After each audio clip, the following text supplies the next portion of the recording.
امریکایان چې ووته د دغه چا سره جهاد و چې د 5 او 3 الکوان یې د ځان سره ساتل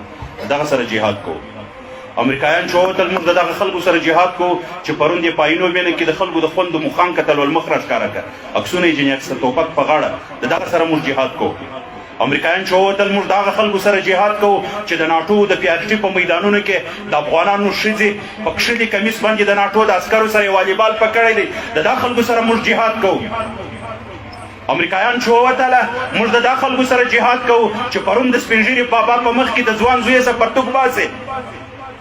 امریکایان چې ووته موږ د دغه خلکو سره جهاد کوو چې په کابل کې د واده د ناوکۍ مټر ډک د زنانو 11 ورځې ورک سوی دی د دغه خلکو سره موږ جهاد کوو. امریکایان چې ووته موږ د دغه خلکو سره جهاد کوو چې د چا سر خوندي نه دی، مال یې خوندي نه دی، ناموس یې خوندي نه دی، حیا یې خوندي نه ده. د کابل د ارګ په سر باندې یو امریکایي قانون ماته